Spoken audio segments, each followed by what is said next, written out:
Good morning. How are you? Convince me that you're alive. Good morning. Good morning. There you go. Beautiful. So what I do now, my past is somewhat affiliated with where you all are all a little bit relative to having been chief marketing officer at Starwood Hotels, had responsibility for the call centers, had a responsibility for Star Preferred Guest program, et cetera. Prior to that, at Deloitte, I ran the sales and marketing practice, was responsible for a lot of revenue management and call centers, et cetera. So I have a little bit of affiliation. But today, if you spin ahead a number of years, I'm doing something quite different. Today, my focus is I run a research institute for how to change human behavior in the workplace. It's a research institute of how do you change human behavior in the workplace. So just out of curiosity, how many of you in this room have someone's behavior in the workplace that you would like to change? Raise your hands. All right. Any of them sitting next to you? No. And any of you married to that person? Raise your hands. And the fun thing about today's talk is it's actually going to cover all of those things. The reason I started this firm is when I was both at Deloitte, I put in a lot of systems. It was at the time, the very advent of SAP coming on board, and we were slapping in CRM systems and supply chain systems all over the place. And what was challenging is you put the system in, but somebody doesn't have to necessarily enter the data. Does that make any sense to you? And when I was over at Starwood Hotels, I remember our very first W hotel that we opened. Well, actually, not the first. The first one was down in Atlanta, but nobody really knew what it was. And then our real debut was the W on Lexington, right behind the Waldorf. And what we sort of failed to understand was the recognition that we had this really cool brand, but we had just swapped over all the old employees that had been at the old hotel and told them that they had to be cool and wear black, right? So that kind of didn't work out so well at the beginning. Very different standards and making those transformations. It was a union shop at the time, so we didn't have that option. And we really had to dig in and ask, how do we actually change human behavior? What I found over the years was that I feel that our ability to transform other people's behavior is actually the tipping point for your professional success and your ability to be a transformational agent. But it's also the tipping point for any of your organizations to really keep up today. We happen to be having the luxury of managing, and what I do is I coach executive teams. We're coaching the executive teams in organizations like General Motors through transformation. We were with them when they came out of bankruptcy, and now we're with them as they're looking to reinvent the auto industry.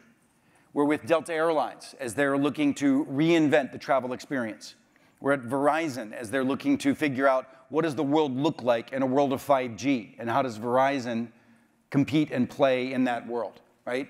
So my entreatise to you is that in each of your own organizations, you can be a transformational agent. And what this talk is going to be is about how each of you might decide to walk it away from a great event like this, where you have bundles of ideas full of things that you think could benefit your careers and your organizations, but you can't do it yourself, and you've got to enlist others in order to achieve it. Does that make sense? So, as I said, we're a research institute. That said, everything that I'm also talking about is very personal. So that young man happens to be my son. On the left is a picture of him when we got him at the age of 12. It was a very long and protracted pregnancy. No, just kidding. He came into our home as a foster child at the age of 12. He had been in almost 20 homes before coming into our home. By the way, what is that face saying on the left? What is shout it out. He doesn't trust me. No. I'll tell you. I would tell you what he was saying, but I don't know if you allowed profanity here. What he was saying is, you will never be my blanking father. Now, why? The psychological safety of his willingness to embrace something that's even good for him, right, was fearful. His overripe reptilian brain firing off fight-flight mechanisms, right, pushing away progress, even if it was good for him. Has anybody ever seen that face in an executive you're trying to convince to do something? Right? Or certainly your CFO. Now, the transformation from left to right is the same transformation that we're going to be talking about today. So the exact things that I learned more from him, to be honest with you. The new book I'm just publishing and coming out in May is called Leading Without Authority. Leading Without Authority. I learned that as a father. Now, I don't know if any of you, so my old man's parental skills were very different, and I tried to execute them in this relationship with this young man. It was not particularly effective. I don't know why I succumbed to his, parenting skills at the time. They were command, control, authority, very clear, and I did what I was supposed to do. Anybody else frustrated with your children for not having adherence to that same type of parenting skills? Well, take this to the extreme, right? And I learned so much from this young man in the process. And what I learned, and this is something I'll talk about later, it's a very final and very important comment. If there are 3 or 4 people in your life critical for you to achieving everything you want to achieve, there are 3 or 4 people in your life critical for you to achieve everything you want to achieve. They could be your boss. They could be a peer in another group that you have to constantly work with and interact with. They could be individuals who are responsible for allocating resources that you may or may not have, right? If there are 3 or 4 people that are critically responsible for you to achieve what you want to achieve, building the relationships that give you permission to influence them is all on you. It's all on you. Because if any of you want to sit with your arms crossed and ask yourself, well, when they start being the professional I want them to be, when they start acting like the way they should act, right, then when they meet me halfway, how many of us have ever said that in our heads when we're dealing, first of all, how many of you have people important to you in your workplace that are really important to you and are assholes? Raise your hand. Okay. So how many of you have ever sat there and crossed your arms because they're not behaving the way you want them to behave? And what I want you to realize is who's being damaged in that situation? You are. I never had the right to sit there and cross my arms with this young man and say, when you start acting like my son, I will be your father. Never in my mouth did I ever utter the words, you need to meet me halfway here. Actually, that's not true. I'm sure I did. But it was fruitless, right? It was fruitless because I had made a commitment. I had made a commitment to be the best father possible to this young man, whether he liked it or not. I had made a commitment to myself, my partner, God, whatever the relationships were that mattered to me, to be the best father possible. And whether or not he met me halfway was irrelevant. Sometimes, and most of the time, I had to go 99.9% of the way. If your fiduciary responsibility to your job, if you want to be a transformational agent in your organization, if you want to advance your career, then you're going to go 99.9% of the way with the relationships that matter. You crossing your arms and wanting somebody else to be different is going to keep you mediocre. Does that make sense to you? It's not particularly appetizing, but if I think about the very difficult people, the short list is when the idea of leading without authority has 2 elements to it. Nobody in this room has enough authority to get your job done. Just admit that. Every one of you need resources and relationships and acquiescence and partners to fulfill greatness in what you're trying to do. And if you do have enough resources to get your job done, then you're only doing it in a mediocre way. If you want to be a transformational agent in your organizations, you're going to outstrip the boundaries of what you have authority and responsibility for. You're going to be bumping up against other individuals that have resources and partnerships that are necessary, right? So if you want to be great, you don't have enough resources to be great. So this message to you of today is, if that's true, you need to go build your team. Not the team that reports to you, because that's irrelevant. You need to build the team that's needed for you to get your job done. of being a transformational agent.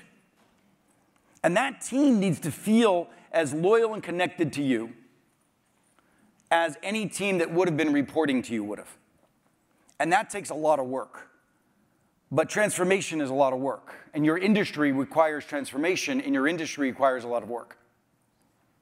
The other element of leading without authority is if any of you do think you've got some good authority, and what you think you need to do is lobby for more of it in order to achieve greatness, you're actually spending time on things that are not leading to transformation.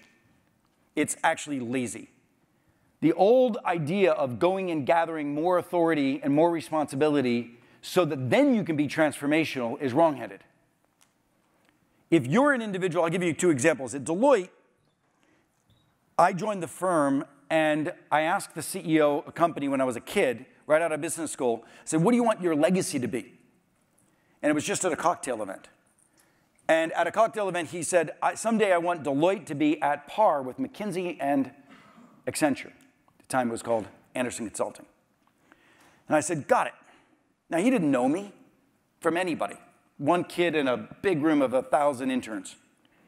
I went back and I called a professor at school and I said, I want to take a class in professional services marketing. I don't want to take any of the classes. I don't want to come to the classes. I don't want to take any of the tests. I want to do a deep research study on professional services, best practices in marketing. And they said, great, you do that, but you're going to class. So I said, fine, I'll go to class. So I wrote the paper. What I did is I picked up the phone. I called Bill Mattisoni, Chief Marketing Officer of McKinsey. I called Jim Murphy, the Chief Marketing Officer of Accenture.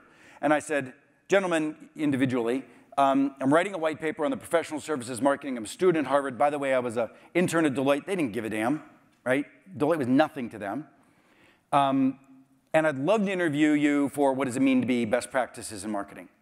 And I got it down. But I also called all the other competition, PricewaterhouseCoopers, et cetera. And then I wrote it all up, submitted it as my paper, got an A, but I sent it to Pat Lecanto, the CEO of Deloitte.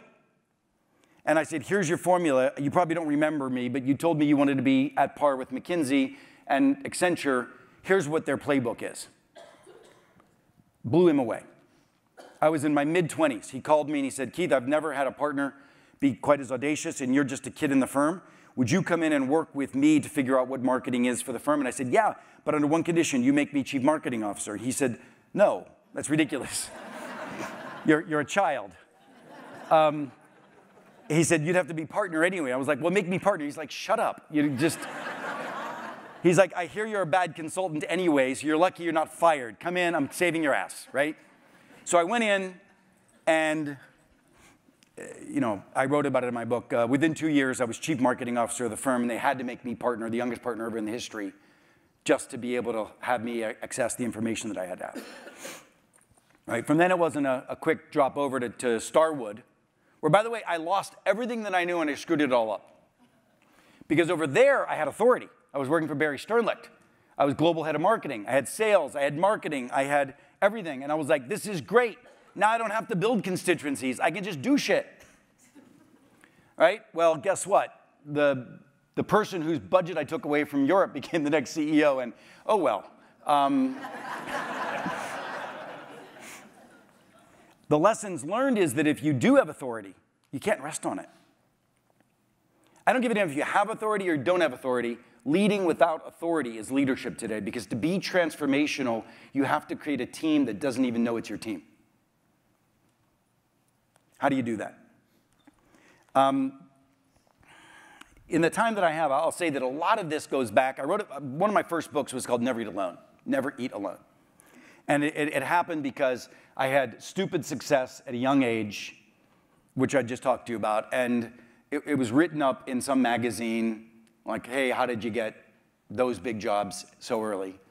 And other than poor judgment of the CEOs who hired me, I gave a list of things that I thought were important. And that was published in the magazine, and then a publisher called me and said, you should write a book. I said, I don't have time to write a book. I'm now an entrepreneur at this stage, having exited Starwood. I'm an entrepreneur. I'm out here working for Mike Milken in Los Angeles.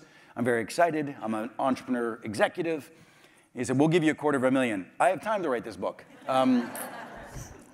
So I wrote the book. And I happened to be lucky enough that it became a New York Times bestseller. And it gave me the permission to make a choice at that stage. You know, did I want to be in the business of curating service to professionals like yourself through methodologies that would advance your business success? And I really enjoyed that. I enjoyed the rigor, the research, the speaking, the conversations, et cetera. So I pivoted after Mike and I sold that business, and I started this firm. But if you go way back to how the germination of all of these ideas happened, I grew up in Pittsburgh. Yes. You know, the lone Steeler fan in the room. Yeah, I grew up in Pittsburgh. My old man was, in the 70s, steel industry crumbled. My old man was an immigrant Italian steel worker. We didn't have work. My mom had to go become a cleaning lady. I had to go work at the local country club, which is a picture of the Latrobe Country Club. And my dad said something to me. He said, Keith, show up at the golf course half an hour early. I'm like, Pop, there's nobody there. Like, people don't start getting there until like an hour later. Show up at the golf course, he'd repeat himself. And as soon as my father started repeating himself, I knew I didn't have a shot, right? I called it immigrant Tourette's. He just blurts stuff out. Fine, I'll show up. Showing up half an hour early. And walking around a board, and what I noticed was silly things like how the pins were placed on the greens, which allowed me to be better at assessing whether the golfer needed a 9 or an 8-iron approach to the green. I noticed how the greens were cut, which allowed me a little bit better information around reading greens, et cetera. My dad didn't intend it to be that. My dad was just like, hustle. That's what he was trying to teach me, hustle. Show up early and hustle. You know, he used to always say, even things like, don't ever be afraid to ask. The worst anybody could ever say is no. Right? Those wonderful, sage words of wisdom from my pop. In this case, he happened to be right, because I was golfing, I was caddying for a woman who was golfing, who's the best woman in the country club golfer. She is extraordinary. She'd play every day. She had me as a caddy once. She asked for me again. She asked for me again. After about the 4th time I was caddying for her, she started asking me very personal questions and made me uncomfortable. And by the way, this is not a Mrs. Robinson story. We're not going there. It made me uncomfortable because rich people scared me. The kids made fun of me at school for the clothes I had. I just didn't feel like, I just wanted to get the job done. This 20 bucks that I was making from this woman every day was a big deal from us. The same amount my mother was making cleaning houses. So I was bringing real money home for the house at 11, and it mattered. Well, Mrs. Poland sort of beat me up and said, listen, Keith, what do you want to do with your life? I'm like, why are you asking me this? My dad says that if I work real hard, I can do anything.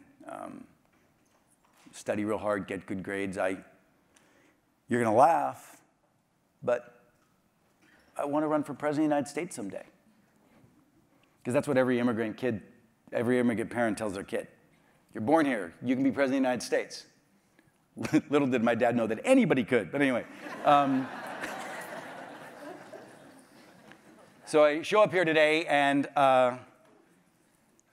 Mrs. Poland had a big difference in my life, because she said, yes, you could. And 2 weeks later, she had the local congressman in her foursome, Congressman Murtha. He took me under his wing. He told me I should get involved in speech and debate. He opened his library to me.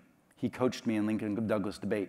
I ultimately went on and won nationals in speech and debate because of him. And that was my ticket into Yale University, which, I sort of, after that, it wasn't golden, but it was a life-changing experience. Now, why did they do that? Why did she do that? Yes. Thank you. A lot of people are like, oh, you're a good kid, you got charisma, she saw something in him. No, I took 2 strokes off her golf score. Nobody on your team gives a damn about you. What are you going to do for them?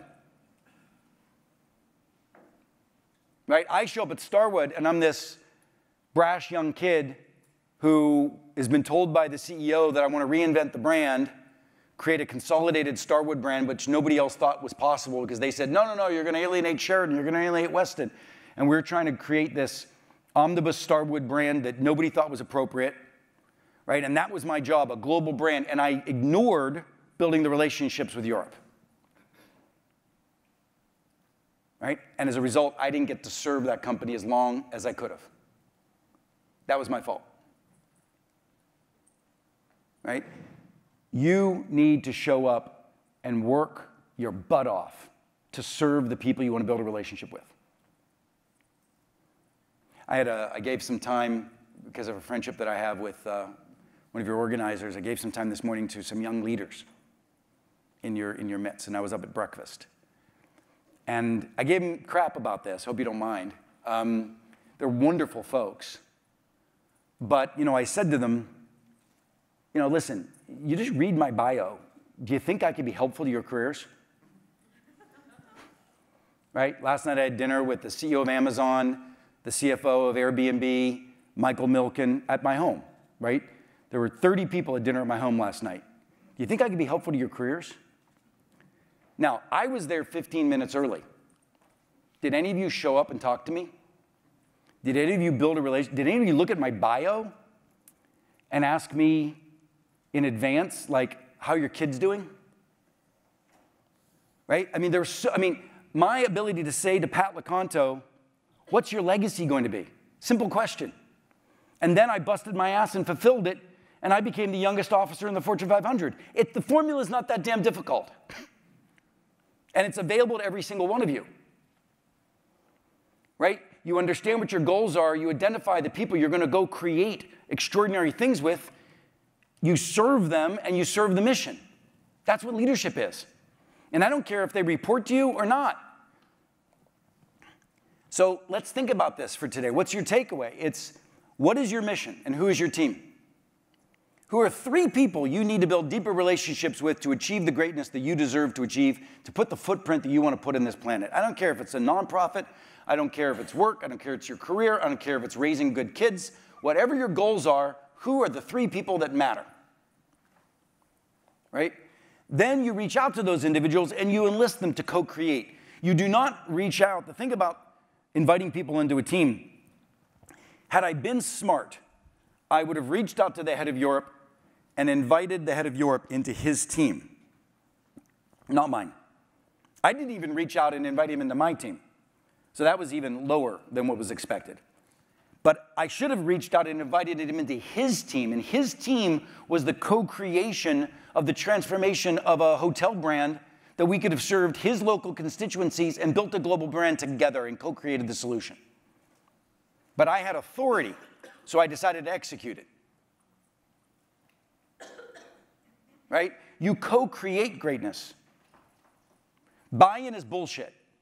I hate the word buy-in. Hate it. In my work with large organizations, I say, let's stop the word buy-in. Buy-in means you've created an answer and you're going to go sell it to people. That is not co-creation. And the thing about that I believe in diversity and inclusion, and I believe that the greatest thinking, like I said, right now, we're working with a major airline trying to think about reinventing travel. We're not going to do that by having a narrow audience of people figuring that out. We have to have a broad aperture of people figuring that out. Now, by the way, just saying that, let me just play out something for you. I sat this morning with a young man from Four Seasons. If he wants to get to know me better and perhaps serve executives in his organization, the fact that Keith Ferrazzi happens to be working with one of the major airlines to reinvent travel might be a good opportunity for him to put me on the phone with the chief marketing officer or the CEO of Four Seasons to do that brokered relationship to get them into the dialogue. That's how you have to start thinking if you want to create value for yourself and others. Do you understand what I'm saying? Instead, you could have just let all of that pass by and say, oh, that was a provocative talk. Right? You've got to activate. Activate. The next question is candor. I was butt-kicking this morning to this young group, and I don't have time to pull punches.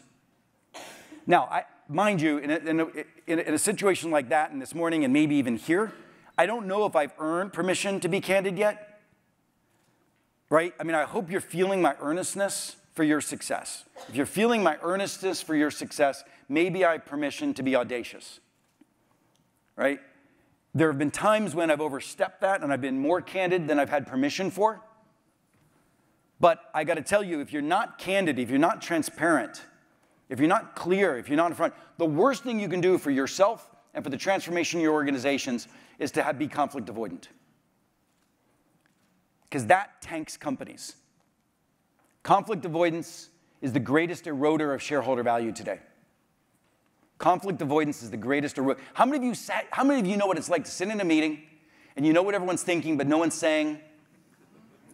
I hear just the giggles, I get it. Right? That's your organizations. By the way, that's the organizations everywhere today. And it's pathetic. It erodes value. It creates risk. It elongates transformation. And the bold individuals who are willing to gain permission and to redefine candor in your organizations are the ones who both win and help organizations win. Now, here's the thing. You've got to build the permission, though. Friends of mine who are Israeli, anybody know any Israelis? Right? They, in their tribe, they have this wonderful culture of transparency and candor. They just have to recognize that when they leave their tribe, they don't carry that same permission. You've got to earn that permission. You don't just walk into a room and start, laying it out there because you haven't earned the psychological safety. With my son, I had to work my ass off to build the psychological safety that allowed me to be candid. Right? You've got to build that relationship, and the way you yield that is by leading with generosity. You have to serve, serve, serve. Open yourself up vulnerably. Share, share, share. Build the relationship. Then you have permission to call that person a teammate. Not cross your arms and expect them to behave the way you want them to behave. This whole journey of leadership today is really a shared, humble development journey. You've got to open yourselves up to grow, and you've got to be humble. And I wished I had known, I was a brash kid. I've had a great life, so I have no regrets at all, and all the twists and changes that happened in my life happened perfectly. I would have never written my book, and I would never have permission to have the influence that I have on people's lives that I have today. So I'm so grateful, truly. But, back then, if I had only had enough security instead of insecurity as a kid to be able to say to people how much I didn't know, to invite people in to co-lead with me, right? That would have made me a great leader. And I'm frankly glad it didn't happen because I would have never written Never Alone and my life wouldn't have changed. So it's great. But I invite all of you to be humble and vulnerable, because through that humility and vulnerability, people will follow you. It's like, Gandhi, there they go, I must follow them for I am their leader. Celebration is one way to gain that permission, right?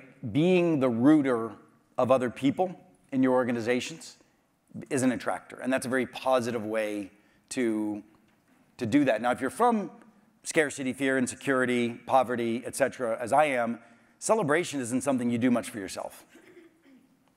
So this is a learned habit that's necessary for leadership for some of us. Others of you, God bless you, you just do it naturally, awesome. But for those of us who are self-critical, we've got to realize we can't treat other people the way we treat ourselves. I see this all the time, and I don't want to spend too much time on it. I see more time spent pointing fingers at other people in organizations as to why they need to change than you do spending time beating the competition. More infighting and energy spent internally than externally. And that's one of the biggest issues. You've got to, if you're going to be a transformational agent, you've got to reboot victim mindset. Don't let anybody act like a victim. If Airbnb had shut down the first time a local municipality said, no, I'm sorry, you can't do that, where would they be? If Uber had shut down the first time a policy or law, like, oh, the laws aren't going to be. I hear this all the time. Policies are. I was like, you go to try to raise money up in the Bay Area and see how long you succeed. That's your competition. Your competition today is entrepreneurs who are out to eat your lunch and don't take no for an answer and don't see walls. They don't see hurdles. I was onboarding a few new people who yesterday on the team in my marketing function, and they were like, oh, but your publisher says you're not allowed to do that. I'm like, I don't care. Just do it, or we'll just tell them we're doing it. Like, I don't accept no. I don't believe in no. Now, at some point, I have to accept no, because maybe I'll get sued or whatever, but along the way, you just can't accept no. Now, you got to do that with if you have a team empathetically supportive of your position, all the easier to not accept no. This is kind of, I love this image, because this is what, to me, a great team is, except for the fact that that's all male, which I'm not, and looks like all white. So there's no diversity in that. We need to change this. I don't know what a diverse scrum would look like, but it should be diverse. Putting diversity aside, what we should be doing is pushing each other and wrestling and moving. And I mean, your team needs to be vibrant and somewhat aggressive, but positively aggressive and enthusiastic, like a founding team of an organization going to go, take hills and take names. That's how it should feel, right? That energy should feel that way. And it starts with you. It's all on you. You're the tipping point. You're the first team member. Next person you invite, you're inviting them into their team. Now there's two of you. And you're inviting them to co-create and to be candid and transparent and visionary. And then you invite the third person into their team. What's the vision? What's the vision? And the way I think, I created a word, I call it co-elevation. Not just collaboration, co-elevation, going higher together. A leader needs to create a co-elevating team, a team of people committed to a mission and each other. That will bust through any hedges. That's my mom. My mom sometimes will go on. She's 87 last week. She's doing great. I bought her a trainer.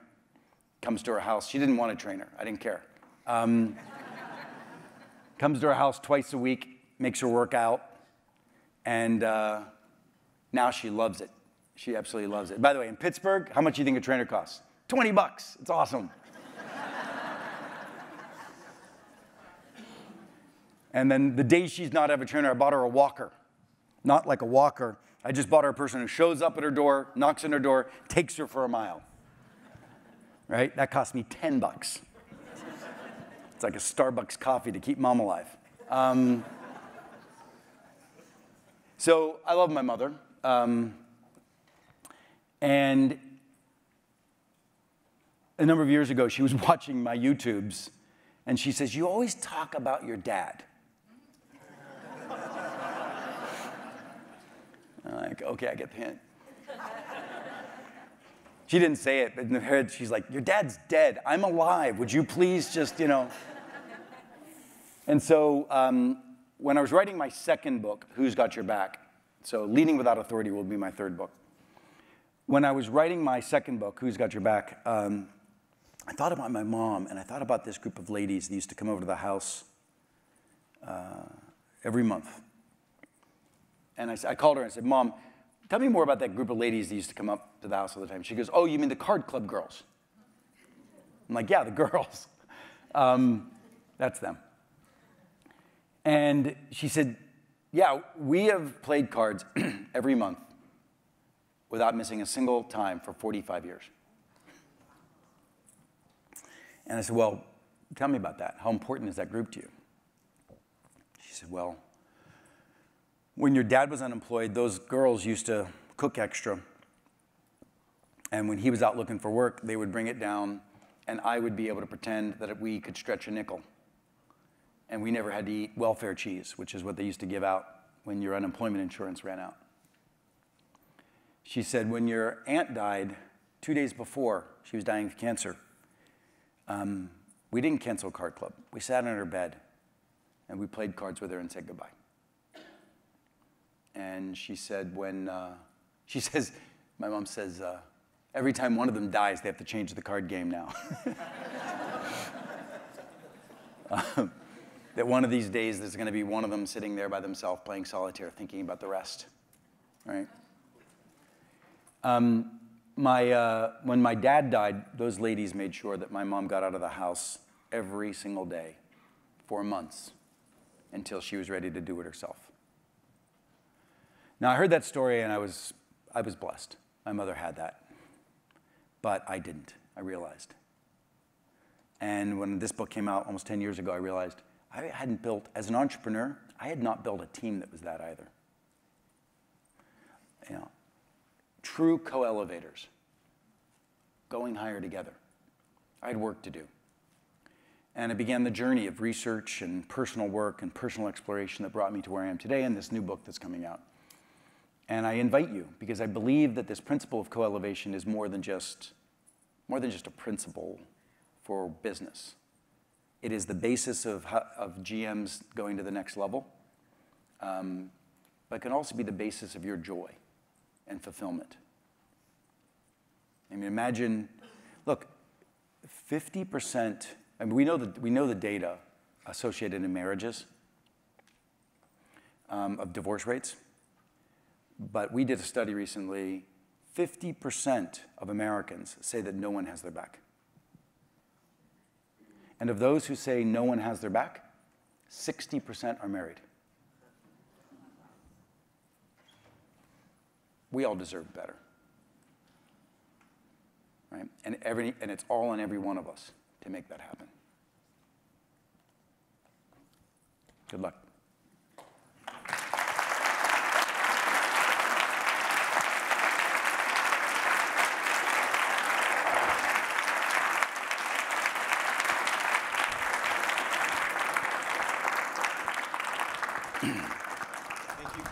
Thank you, Keith. We have a few minutes for questions, although I want to hear more stories about your mom, but we can do that later.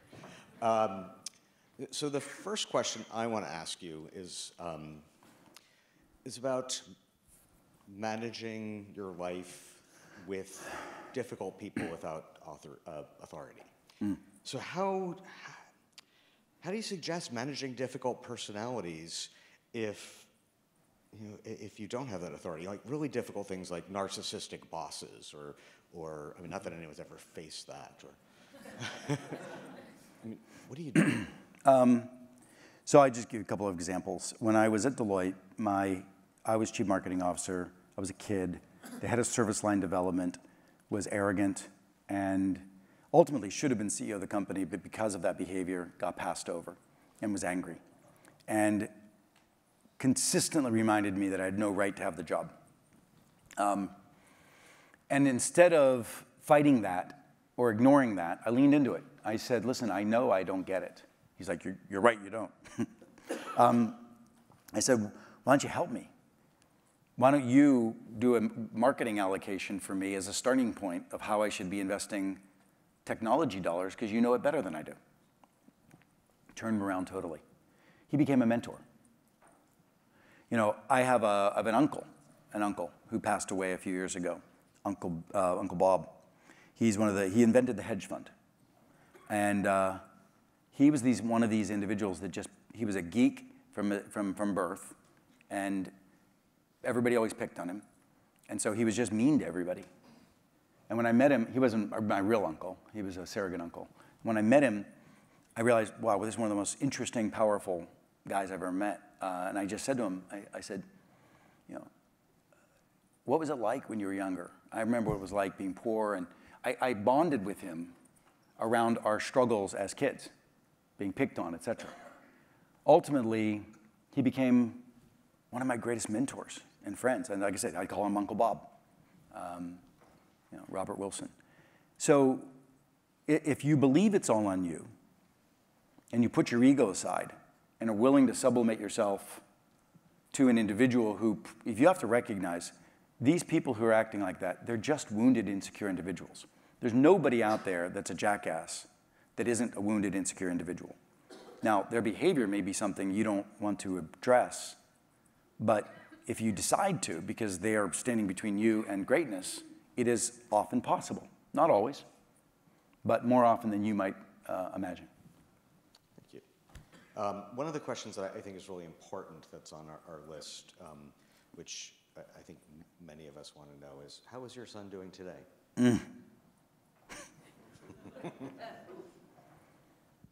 Where is this going? I've got two boys, and what I can say is I got one at 12, one at 16. They're now 21 and 25. and I am fully comfortable that I did my best. And I still keep trying to do my best, and sometimes it's more difficult than others. You know, the older boy's been in jail a couple of times for credit card fraud, and I find it difficult to figure out how to draw a line in the sand of when I will continue to be supportive and when I won't. It's tough. My younger one has a lot of anger issues. It's tough. So I do my best. And I know that they're better off today. We do have a couple of credit card fraud prevention companies in the room, so maybe we can hook them up. I'm sure my home address is on your list somewhere.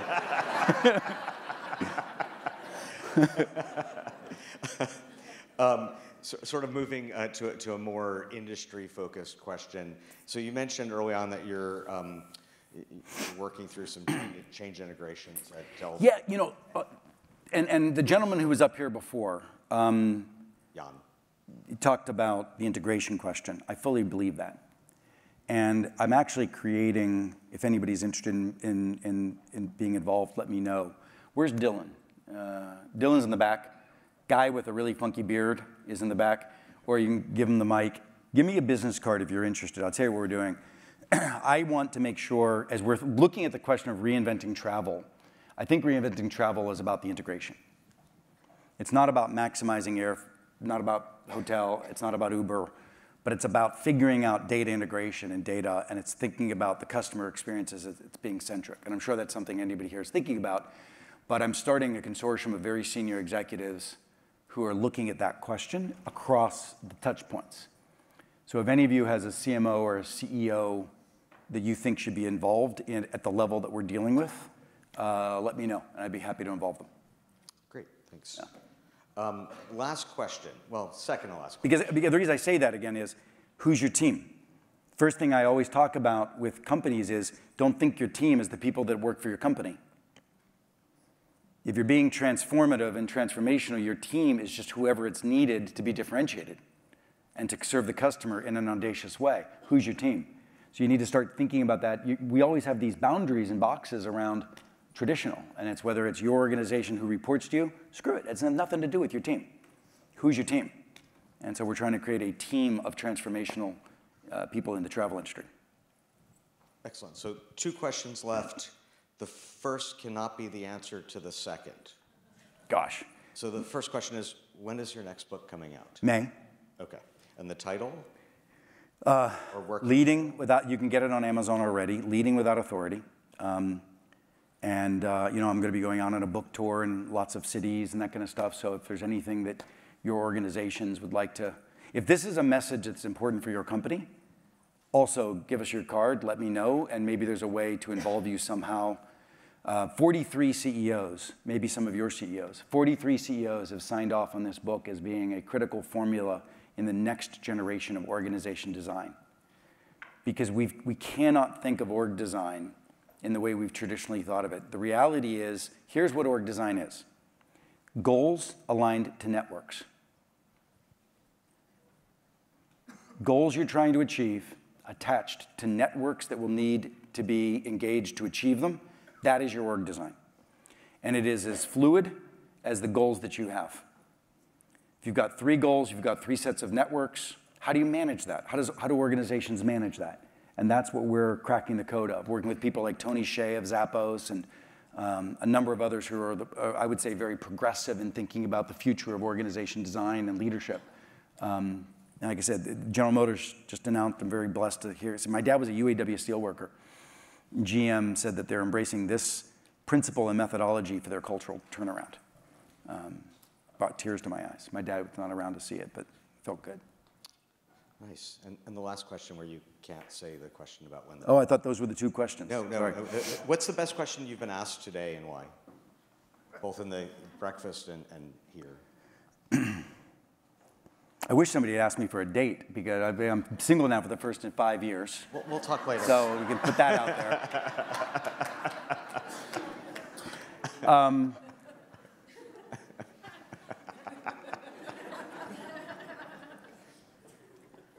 I appreciate the question of how's my son. Thank you. I constantly feel like I'm falling so short. So thank you for asking. Well, thank you for being here today, and for everyone here, I hope this was a wonderful way to start the conference, and I believe we move to a break now, but thank you very much, Keith. Thank you. Appreciate it.